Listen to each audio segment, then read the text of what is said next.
It seems to me anyway that people are just talking to hear themselves talk sometimes. And I know that's not really the case. I've heard so many reasons why people didn't get hired for a position and why so-and-so received a new promotion, why a job pays so little, or sometimes even why a job pays so much. Even opinions on what a job should pay. And a lot of people commenting on background-friendly jobs or kind of the lack thereof. And one of my favorites, I was fired because, kind of a fill-in-the-blank comment. Every time I think I've heard every reason someone states why they were fired, I'm surprised with a new reason. And all of the comments on how AI and robots are going to take all of our jobs away, that's a good one too.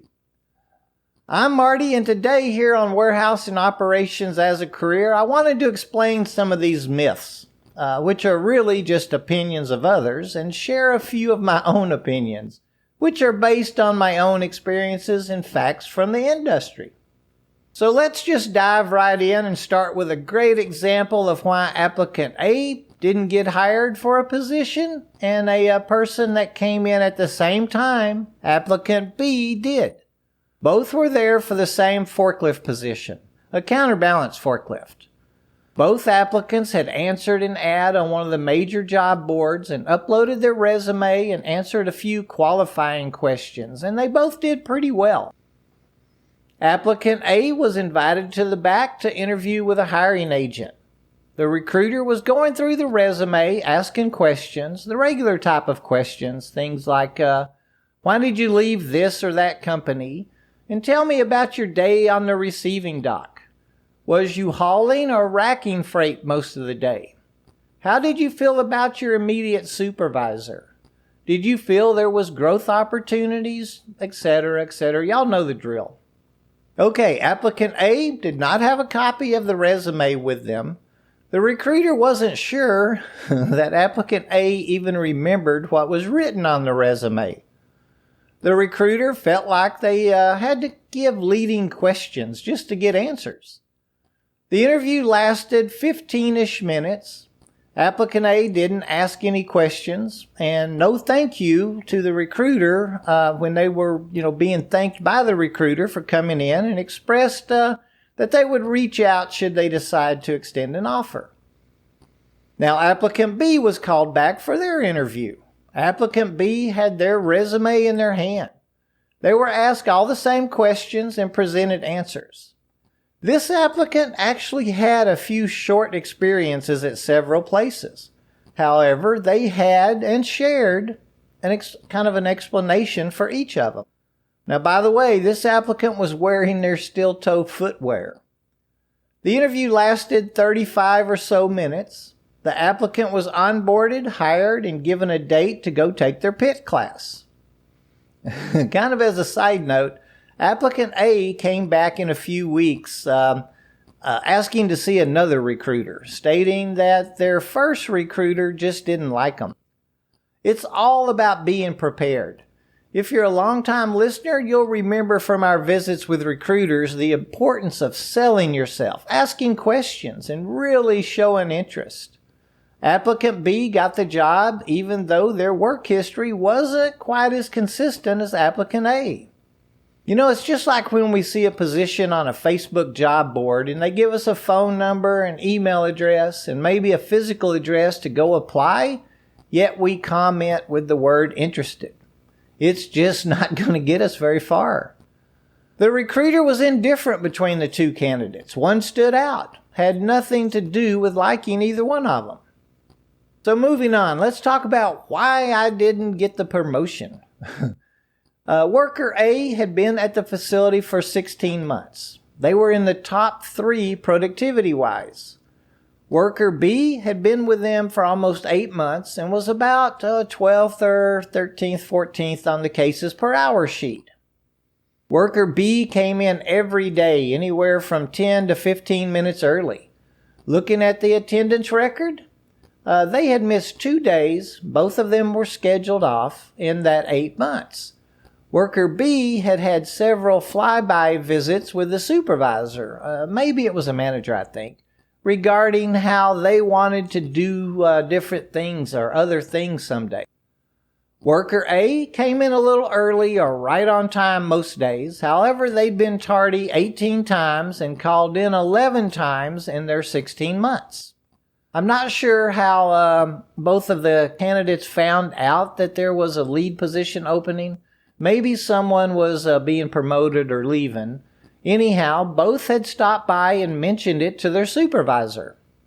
Now, I'm sure the supervisor visited with the manager, and it was decided that worker B should be a stronger candidate to invest training in. Yes, it's not necessarily right that we're judged on our past performances, but I believe we can all understand why the choice was made. I can't stress enough how important being that employee is in our careers. Let's talk about AI. We're all hearing how AI is going to take so many jobs.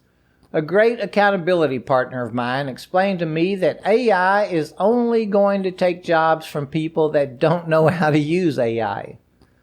I won't get on my learning soapbox today, but we have to learn. Have an open mind and vision regarding where we want to be every 3 years or so.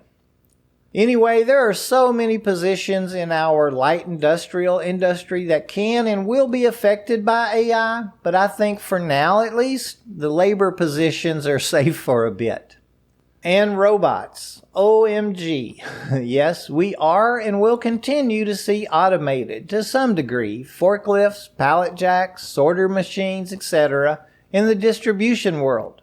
However, they are tens of years away from presenting a worry to us. Again, it'll be those that fight it and don't learn to work within the technology that will be moving on. Think about the manufacturing and production plants. Machinery was introduced to them back in the Industrial Revolution, back in the early 19th century. Think of things like the steam engine and flour mills, and more recently the CNC machines and assembly lines, press working operations, and yes, AI. They all created positions to run them. Many of the positions just switched from the labor side to the operating, programming, and maintenance side. Let's see, I think we have time for one or two more opinions. Here's one, and this is a serious one. It's one I struggle with and quite frankly don't agree with or understand all the time. Like I said earlier, I don't necessarily believe that our past is a contributing factor regarding employment, but nor should any of us expect companies or hiring agents to just take our word for something or how we are. I've always wanted to show you what I can do. We all see job boards, even Facebook job groups that have advertisements for positions that say drug screen and background check required.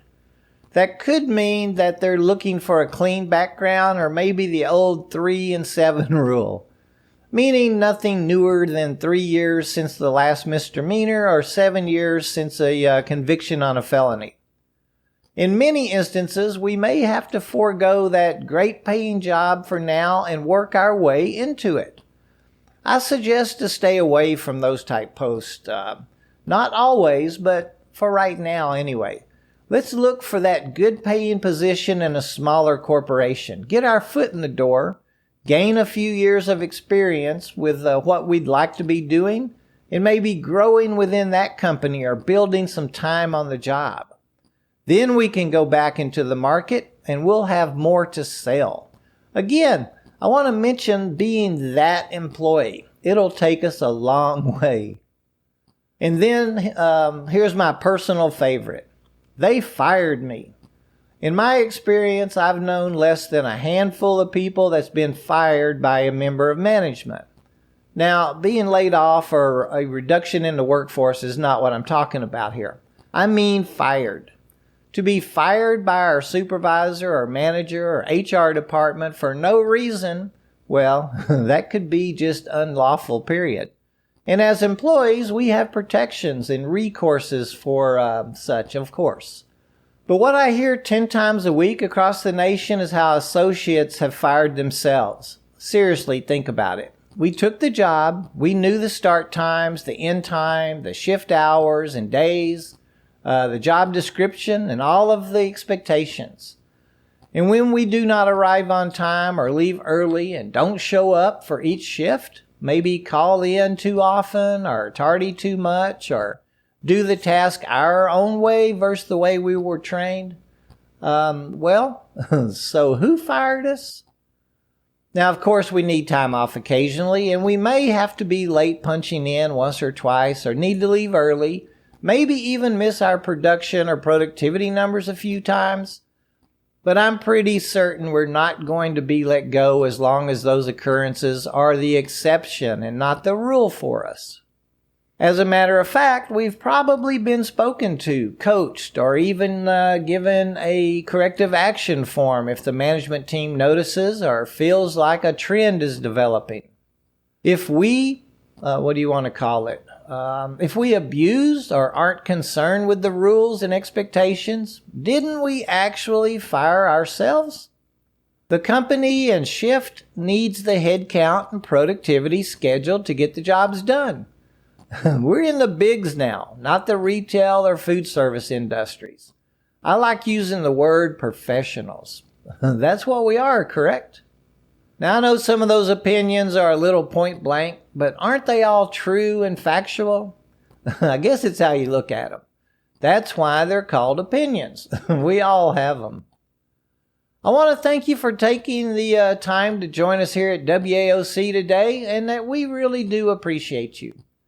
If you have any questions or would like to comment on any of the topics today, you can reach out to us on X and Facebook pages using that little @ WHSEOPS, or emailing us at warehouseandoperationsasacareer.com.